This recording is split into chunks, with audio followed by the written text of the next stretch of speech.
लोकशाहीचा बुलंद आवाज, रिपब्लिकन वार्ता महाराष्ट्र.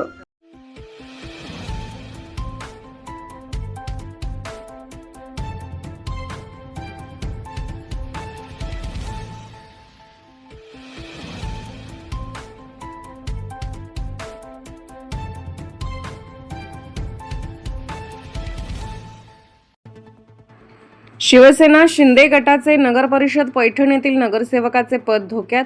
भाजपा उमेदवार रितेश पहिलवान यांनी जिल्हा व सत्र न्यायालय पैठण यांच्याकडे निवडणूक याचिका दाखल केल्याने नक्कीच यश मिळणार. बातमी येते पैठण येथून.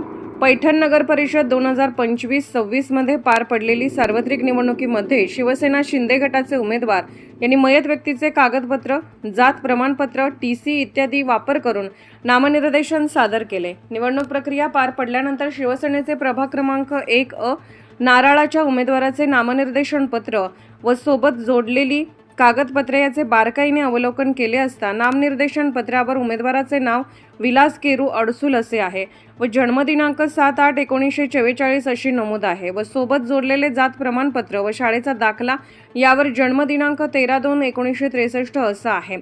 सदरील TC आधारे जातीचा दाखला SDM छत्रपती संभाजीनगर यांनी जारी केला आहे. निवडून आलेला उमेदवार याचे खरे नाव बिलास असे आहे.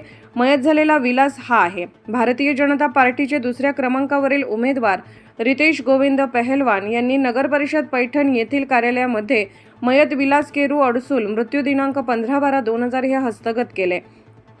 त्यानंतर नगर परिषद पैठण येथील भ्रष्ट अधिकारी यांनी व खोट्या कागदपत्रावर निवडून आलेला उमेदवार बिलास व त्याचा गुन्हेगारी पार्श्वभूमीचा मुलगा यांनी संगणमत करून मृत्यू प्रमाणपत्र बदलण्याचा प्रयत्न केला. त्यानुसार मयत व्यक्तीचे नाव बिलास केरू अडसूल असे केले, परंतु मयताचे पत्नीचे नाव सिंधुबाई विलास केरू असेच ठेवले. रितेश गोविंद पहलवान यांना हा फेरबदल करण्याची शंका असल्यामुळे त्यांनी त्यापूर्वीच जिल्हाधिकारी छत्रपती संभाजीनगर, मुख्यमंत्री साहेब यांच्याकडे रीतसर तक्रार दाखल केलेली होती व त्या तक्रारीच्या अनुषंगाने सरकारी कर्मचारी व इतर यांच्यावर गुन्हा नोंद करण्याकरिता परवानगी मिळण्याबाबत अर्ज सादर केला आहे. मयत व्यक्ती विलास हा पाटबंधारे विभागामध्ये शिपाई पदावर नोकरीस होता. त्याची कागदपत्रे हस्तगत केली. त्या कागदामध्ये मयत विलास यांची जन्मतारीख 13/2/1963 अशी आहे. मृत्यू दिनांक 15/12/2000 अशी आहे. भूमी अभिलेख कार्यालयाची आखीव पत्रिका यावर विलास केरू अडसूल हा मयत असल्याची नोंद आहे. विलास जिवंत असल्याची नोंद आहे. या सर्व कागदपत्राचा आधार घेऊन भारतीय जनता पक्षाचे उमेदवार रितेश गोविंद पहलवान यांनी जिल्हा व सत्र न्यायालय पैठण यांच्याकडे निवडणूक याचिका दाखल केलेली आहे. त्या याचिकेमध्ये खोटे शपथपत्र, कागदपत्रे दाखल करून निवडणूक लढवली आहे म्हणून निवड रद्द करून द्वितीय क्रमांकाच्या उमेदवाराला नगरसेवक पद मिळण्याची विनंती केलेली आहे.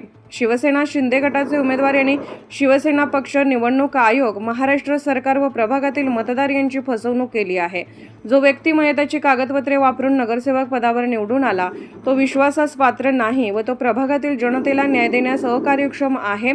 निवडणूक याचिका व जात पडताळणी समिती यांच्या समोरील हरकत यामध्ये भारतीय जनता पक्षाच्या उमेदवार रितेश गोविंद पहलवान यांना नक्कीच यश येणार अशी पक्की खात्री त्यांचे विधिज्ञ ॲडव्होकेट DJ पहलवान व ॲडव्होकेट GJ पहलवान यांनी व्यक्त केली. नमस्कार. रिपब्लिकन न्यूजने जे आज माझं जे बाईट घेत आहे त्याबद्दल मी त्यांचं प्रथमतः आभार मानतो. नमस्कार, मी ॲडव्होकेट गौतम पहलवान.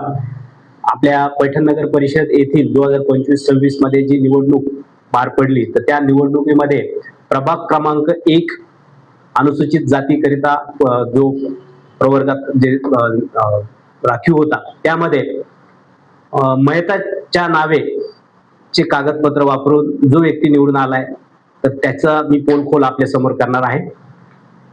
त्या व्यक्तीने मयत भाऊ जो आहे विलास केरू अडसूल याची कागदपत्रे वापरून त्यांनी ही निवडणूक लढवून निवडणूक आयोग असेल त्यांचा जो शिवसेना शिंदे गट या पक्षाची देखील फसवणूक केली आहे. तसंच ज्या जनतेने त्यांना मतदान केलं त्यांचं देखील त्यांनी फसवणूक केलेली आहे.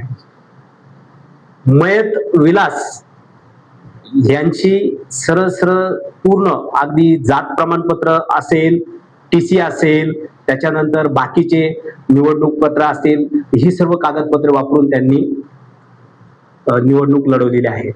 त्या निवडणूक लढवताना नामनिर्देशन पत्रामध्ये तर त्यांनी जो काही व्यक्ती आहे, जो आज निवडून आलेला व्यक्ती आहे विलास, विलास नाव दर्शवून जो निवडून आलेला व्यक्ती आहे तर त्याने त्याची जन्मतारीख जी आहे तर ती 7 ऑगस्ट 1944 अशी नमूद केलेली आहे.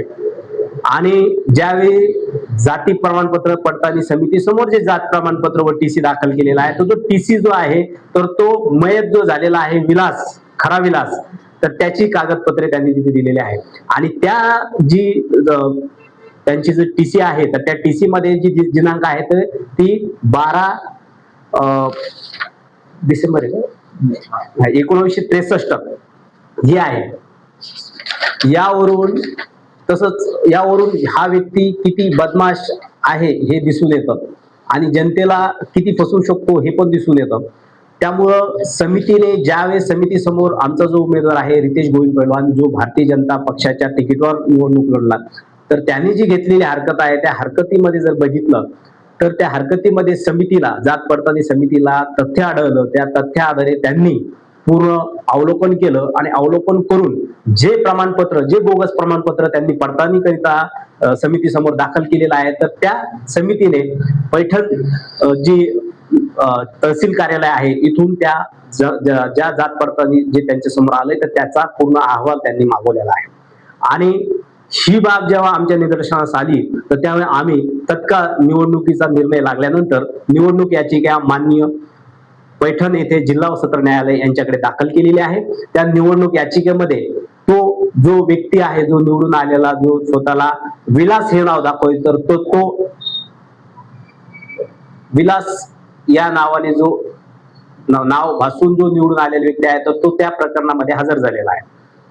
त्यावर मान्य न्यायालय पैठण प्रथम वर्ग यांच्याकडे देखील गुन्हे नोंद आहेत. तर त्या गुन्ह्याचे देखील चार्जशीट आहे. तर त्या चार्जशीट मध्ये स्पष्टपणे त्याचा जो नाव आहे तो बिलास आहे, बिलास हे नाव आहे.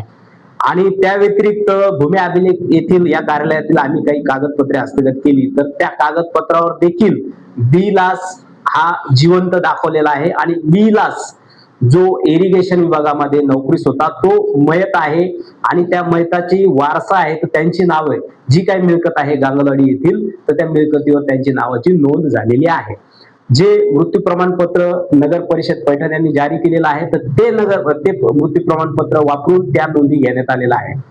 ते ज्यावेळी हा जो व्यक्ती आहे, जो डुप्लिकेट नावावर जो निवडून आलेले व्यक्ती आहे, यांना ही बाब निदर्शनास आली तेव्हा नगर परिषदेतील काही भ्रष्ट कर्मचारी असतील, त्यानंतर इतर काही लोक आहेत, त्यामध्ये राजकीय पण आहेत, या सगळ्यांच्या हस्तक्षेपाआधारे त्यांनी त्या जे काही मृत्यू प्रमाणपत्र होतं त्यामध्ये फेरबदल करण्याचा प्रयत्न केला. पण फेरबदल करत असताना जसं चोर काही ना काही सुगावा सोडून जातो तर त्याप्रमाणे त्यामध्ये ते फेरबदल करत असताना त्यांनी चुका केलेल्या आहेत. त्या बाबी देखील आम्ही समिती समोर निदर्शनास आणून दिलेल्या आहेत. त्या अनुषंगाने समिती व माननीय जिल्हा न्यायालय यांच्याकडे निवडणूक याचिका आणि ती समिती समोर हरकत या प्रलंबित आहेत आणि त्या दोन्ही प्रकरणामध्ये आम्हाला नक्कीच यश येणार हे आम्हाला. रिपब्लिकन वार्ता महाराष्ट्र न्यूजसाठी पैठण प्रतिनिधी राहुल गिरे, Chhatrapati Sambhajinagar. Subscribe now and press the bell icon. Never miss an update.